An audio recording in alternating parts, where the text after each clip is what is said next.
Ecuador. El Ecuador. El Ecuador. El Ecuador. El Ecuador. Président de la République d'Équateur. El Ecuador. El Ecuador. El Ecuador. El Ecuador.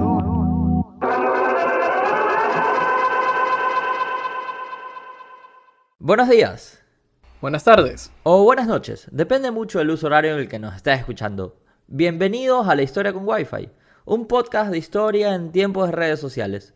Mi nombre es Johnny Manrique. Mi nombre es Leonardo Waldo. Y ninguno de los dos es historiador, pero recordamos la historia de una manera algo diferente a la que aprendimos alguna vez en el colegio. El día de hoy venimos a hablar de uno de los fenómenos de la naturaleza. Algo que nos da bastante miedo porque no sabemos qué tan preparados estamos para asumir uno de los inconvenientes más grandes de este querido país. Y eso no es la corrupción, es algo que le dicen el niño. Leonardo, ¿de qué vamos a hablar el día de hoy? El día de hoy vamos a hablar de un fenómeno que cuando ha llegado a Ecuador ha causado estragos. No es un fenómeno como Ronaldo Nazario, el fenómeno y el verdadero Ronaldo. Tampoco se trata de un fenómeno paranormal como los aliens, los fantasmas o un político ecuatoriano honesto. El día de hoy estaremos hablando del fenómeno del niño. ¿Qué es? ¿En qué se diferencia del fenómeno de la niña? Las veces que ha llegado a Ecuador y los resultados dolorosos para nuestro país. Esto en el contexto de que ya se ha confirmado de que estamos entrando al fenómeno del niño en la actualidad 2023 en nuestro país. ¿El fenómeno del niño se da por los cambios climáticos o es porque sencillamente cada tiempo tiene que llover en esta población? Pues para poder ahondar un poco más en eso, primero tenemos que definir al fenómeno del niño. Según la Organización Meteorológica Mundial, el niño es un fenómeno natural caracterizado por la fluctuación de las temperaturas del océano en la parte central y oriental del Pacífico ecuatorial, asociado a cambios en la atmósfera. Sí, posiblemente no lo entendiste, así que te lo traducimos un poco al criollo. El niño sucede porque la temperatura del océano comienza a variar de manera anormal, generalmente por el calentamiento del agua. Dependiendo del país y su ubicación, puede sufrir graves inundaciones o fuertes sequías. En el caso de Ecuador, por su ubicación en el punto de la línea equinoccial y estar frente al Océano Pacífico, le tocan las inundaciones.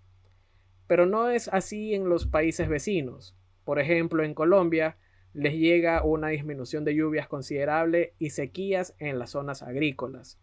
Mientras tanto, en Argentina sube la temperatura y las fuertes lluvias provocan pérdidas materiales, además de afectaciones a sectores comerciales como el trigo y la cebada.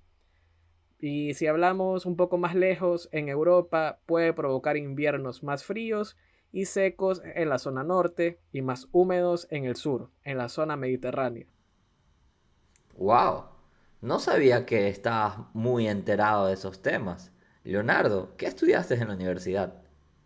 Pues comunicación social, entonces uno aprende a tener que saber de todo o buscar saber de todo. Entonces Google siempre es una ayuda. Pero yo sé que quizás, Johnny, tú puedas saber cuál es la diferencia entre el fenómeno del niño y el fenómeno de la niña. La principal diferencia entre el fenómeno del niño y el fenómeno de la niña es la ecografía, ¿no? No, realmente. El fenómeno del niño versus la niña, la verdad es que no lo entendí muy bien hasta el momento de este guión. Sí, hay un guión. Un artículo de la BBC dice exactamente lo siguiente. Si lo resumimos mucho, podríamos decir que el niño es la fase cálida de un evento climatológico y la niña su fase fría. Así cuando te mandaste una cagada y no te quieren sonreír y sientes que estás en invierno y te responden simplemente hola cuando le has puesto mi amor, buenos días. Más o menos así. Para la sorpresa de ustedes, esa parte no está en la BBC a continuación, pero el resto de lo que va a decir Johnny sí lo dice la BBC. Pero es mucho más complicado que eso. Son fases totalmente opuestas de un complejo patrón meteorológico tan poderoso que puede alterar la temperatura global y causar efectos atmosféricos muy extremos en todo el planeta. El niño suele darse más frecuente que la niña, pues ambos pueden durar la mayor parte del año o incluso más.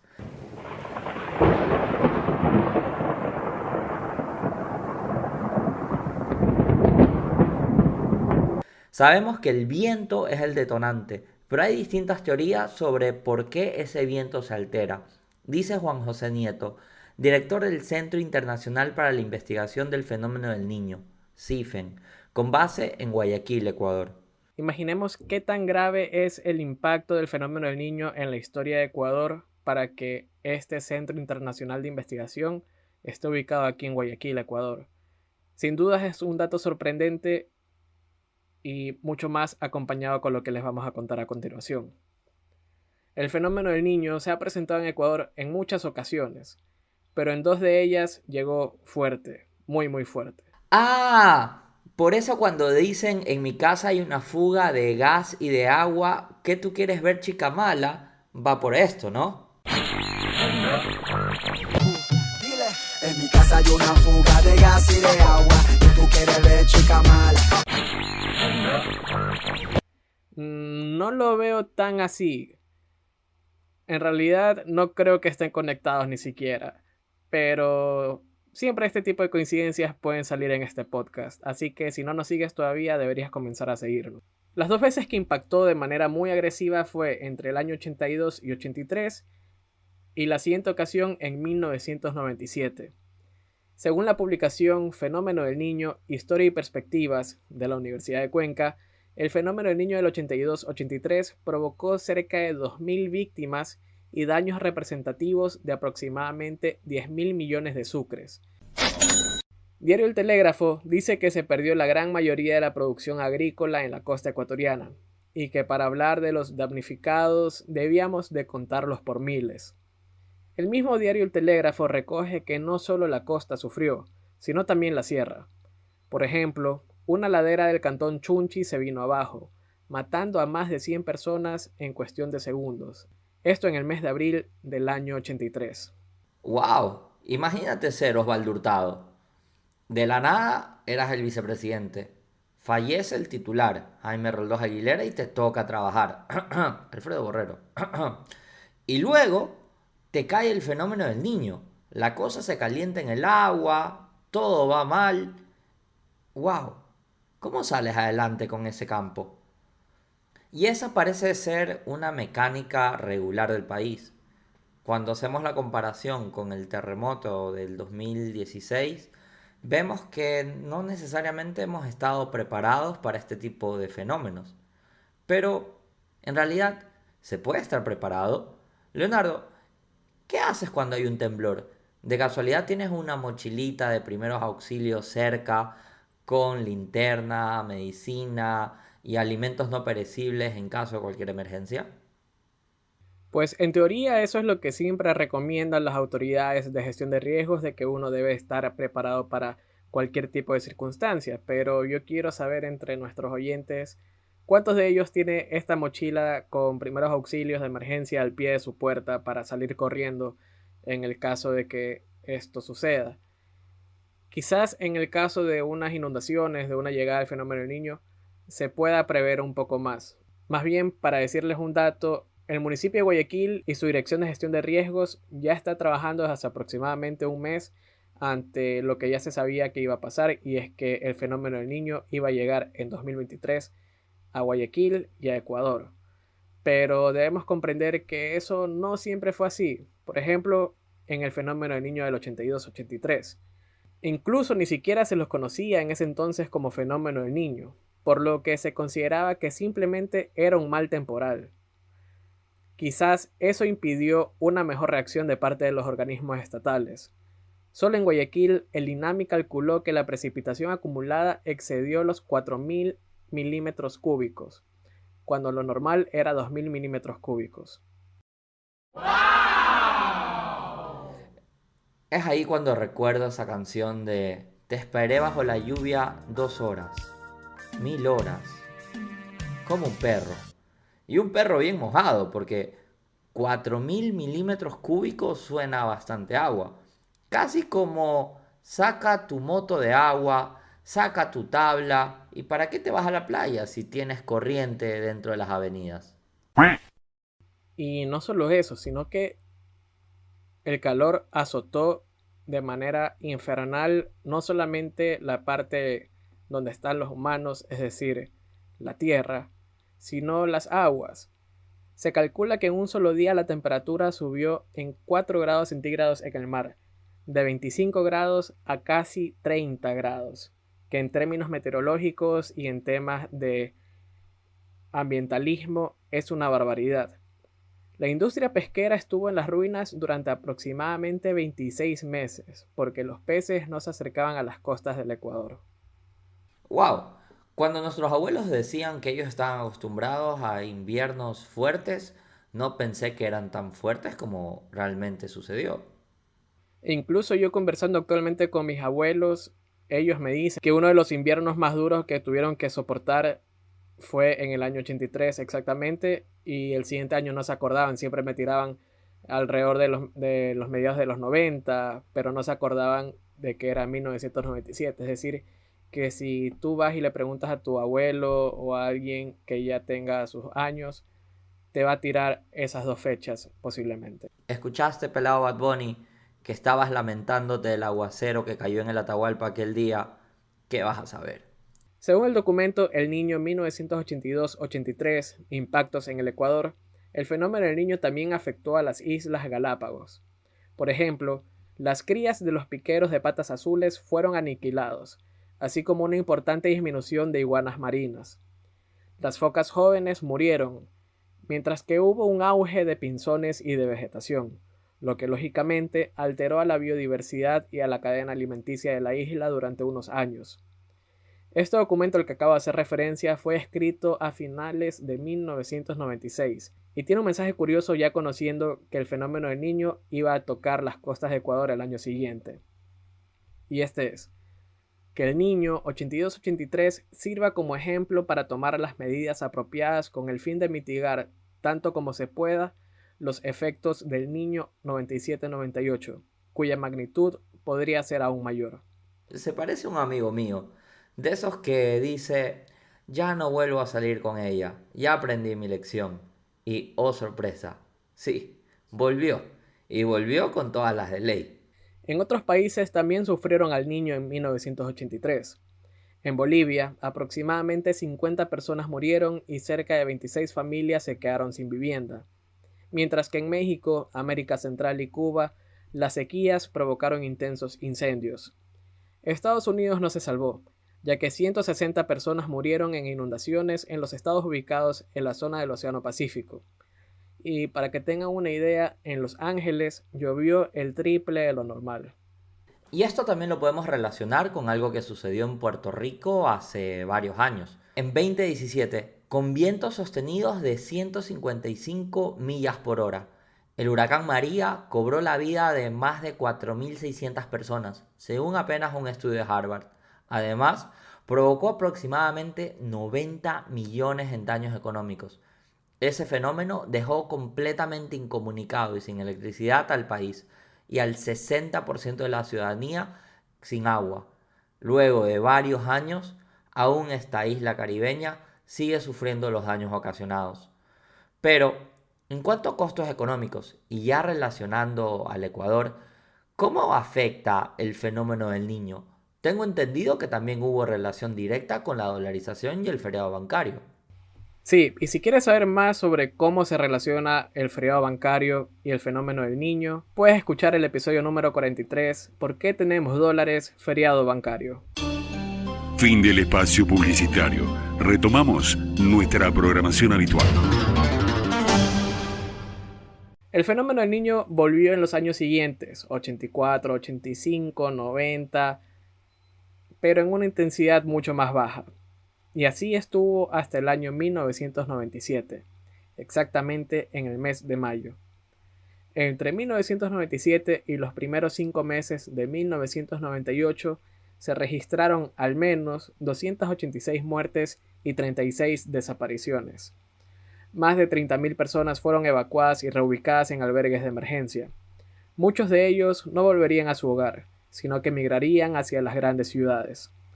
Según cifras de la Defensa Civil ecuatoriana, más de 15.000 viviendas sufrieron afectaciones. 5.000 de ellas quedaron completamente destruidas. Leonardo, tengo entendido que hay personas que duermen muy bien con el sonido de los truenos. Otras se sienten asustados. En tu caso, ¿puedes dormir con lluvia?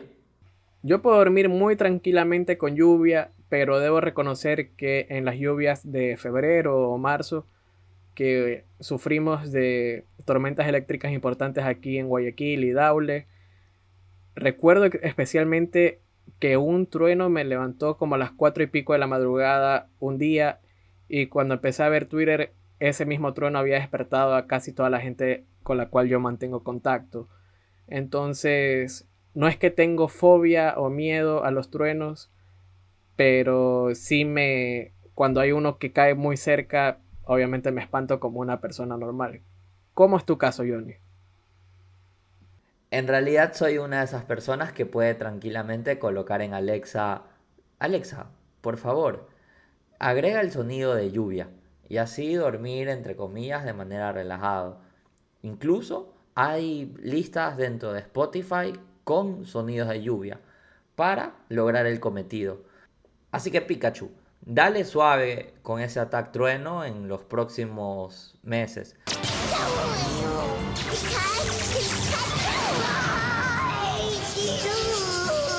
ya que suficiente hemos tenido con lluvias a altas horas de la noche que impiden no solo la circulación, sino también la tranquilidad y el comercio.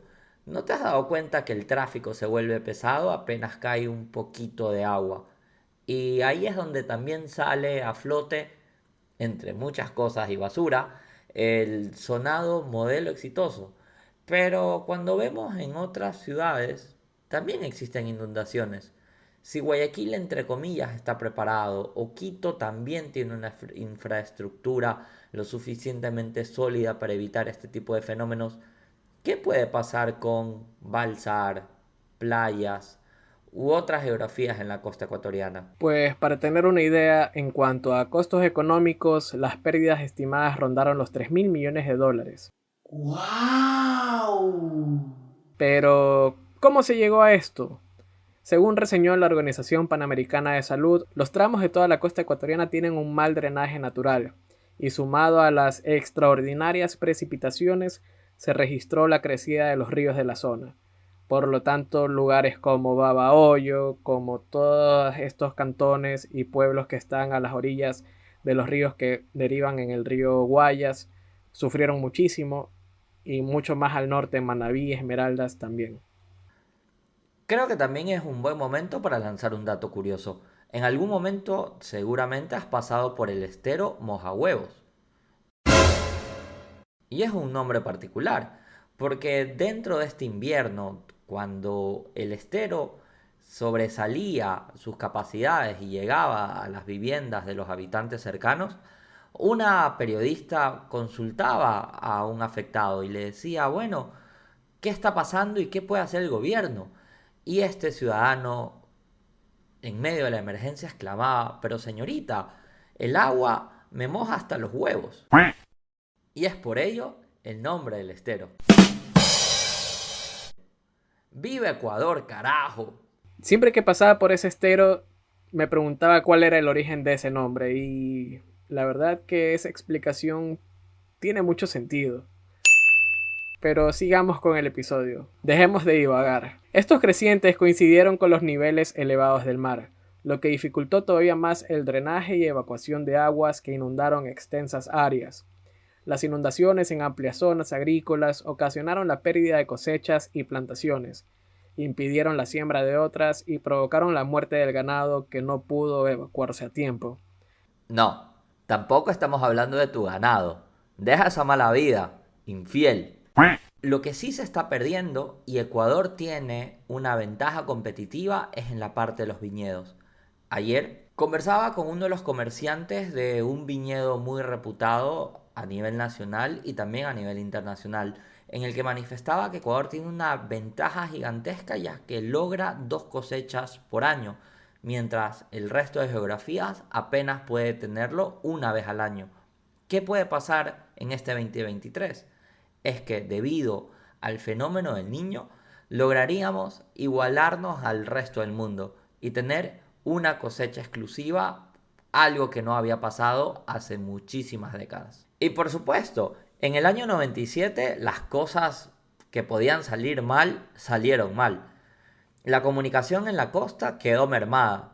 Tampoco es que había WhatsApp así nomás, ya que el 80% de la red vial quedó totalmente destruida. El poco comercio que podía haber se dificultó aún más. Otra consecuencia que dejó el Niño de 1997 fue la acumulación inusual de arenas en las playas de la actual provincia de Santa Elena, donde se mantiene hasta la actualidad según reporte del INOCAR. Las plagas y brotes epidémicos también se hicieron presentes.